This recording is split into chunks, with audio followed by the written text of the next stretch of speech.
Nakita nyo. Nakapansin nyo guys, makakataka kayo ba't naka-wrap finish lang tayo.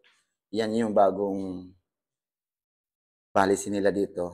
Hindi na natin i-smooth finish kasi bahala na si skim coater sa painting works ang gagawa niyan. Pero ang bad news. Wow! Hi guys! Welcome back to my vlog sa ating munting channel.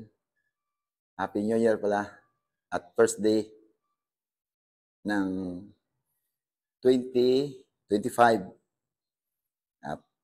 Monday pala ngayon. First Monday ng 2025. Guys, kumusta po kayo? Ngayon naman tayo makapag-vlog. Update ko pala guys, yung ating project dito na condominium sa Sierra Valley, Cainta, Rizal. At ipapasilip na naman natin muli sa inyo. At ito nga yung sinasabi ko sa inyo dati. Excuse me po. Matagal na updatean to kasi matagal na project to. Sana huwag kayong magsawa sa ka-update to. At may mapupulot naman kayong mga ideya sa mga pinagagawa namin dito. Ayan guys. At kung bago ka pa rin lang sa channel ko na Padpad, ay huwag niyo naman kalimutan i-subscribe. I-hit nyo na guys yung notification bell para updated kayo lagi sa mga upload nating bagong video. Guys, samahan nyo ako sa ating pag-iikot. At shout out pala sa lahat na sumusuporta ng ating channel. At Happy New Year po sa inyo lahat. Kaya guys, tara, samahan nyo ako mo. Tara, let's go! Ayan pala guys, mag-start na tayo ng plastering. Nakita nyo. Nakapansin nyo guys, makakataka kayo ba't naka-wrap finish lang tayo. Yan yung bagong policy nila dito. Hindi na natin i-smooth finish kasi bahala na si skim coater na painting works ang gagawa niyan. Pero ang bad news, nabawasan yung cost labor sa amin sa plastering kasi binawas yung pag-smooth finish. Pero hindi naman, okay lang naman kasi hindi naman tatrabuhin mo yung pag-finish.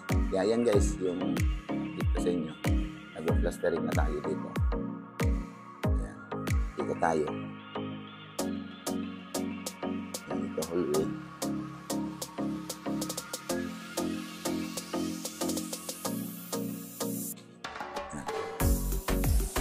Bali, sinusundan na lang namin muna yung may mga electrical na na-install kasi isang bawal din sa amin na gawin o plasteringan yung may mga ganyan pa na walang, although pwede naman plasteringan kaso nga lang ang pangit na tingnan yung may mga butas-butas pag plasteringan. Kaya ginagawa na lang nila na nagbibigay silang memo na huwag plasteringan hanggat binahan over sa gumagawa nito. Yan. Yan yung mga dapat hinihintay. Kaya kung alin lang yung mayroon ng mga boxes na kumpleto, yan lang ang aming pinapalitadahan muna. Kaya dumaan kasi yung bakasyon kaya medyo okay lang naman at bakasyon naman yun. At yan, tulad nito, dito pwede na to kasi na-install na nila. Yan. Pag mga may ganyan na, pwede na to pasukan ng mga mason namin. At pwede na yan yung finish it. Mayroon ng mga boxes niya na naka-install. Yan guys, yan lang naman. Ayan, iikot ko lang kayo. At ngayon ko lang naman may ikot muli ito kasi ako parit-parito lang.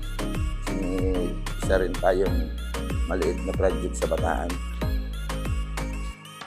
Kaya tulad niyan, bukas tatakbo naman tayo. Kaya ngayon, nagbisita tayo muna dito para may update ko naman kayo kasi halos isang linggo na akong walang upload ng video. Yan. Yun yung isang way. Ito naman yung pangalawa. Yan, yun na rin namang balik trabaho dito guys. Yan. Naghihintay nito ng mga box kasi ito nilang naiiwan ng mga tigi. Bawat isang unit, 2 stiffener. Kasi ito nga inihintay yung box. Ayun, ngayon nagsimula na kasi ngayon lang pumasok yung electrical dito. Yan, baka itong week na to, mabalot to. Yan, dito naman pipis to. Basta mga 2 weeks to, basta tuloy-tuloy. Halos balot-tuloy ng plastering.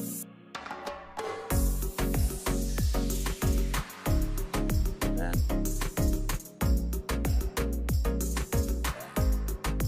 Bali, tulad na sinabi ko, ito ay 22 units by floor. Kasi sa kabilang side, 10 doon. Ito yung 12. Kasi naiba to, isa dun sa unang tower na pinanggalingan namin. Yan sa kabila. Tower to. Doon kasi 12. Kabilaan. Dito kasi binago. Gawa nito, parang pinag-isa yung bali 2 unit sana to eh. Kaya bali inisa na lang to. Kaya malaking unit to. Yung dulot-dulo dito sa kabila. Napansin nyo, 2 CR kasi nito. Yan guys. CR to. Parang ito yung master bed. Yung area na to. Ito yung common. Kaya malaki to. Bali 2 unit to eh. Napapunta. Kaya 12 din dapat to. Pinag-isa na lang tong dulot-dulo. Yan guys. Hanggang dito na lang muli. Guys, hanggang dito na lang muli ang ating pag-update sa inyo. Sana hindi kayo magsawa na magsusubaybay sa ating mga video na inilalabas na for construction. Guys, maraming salamat and God bless po.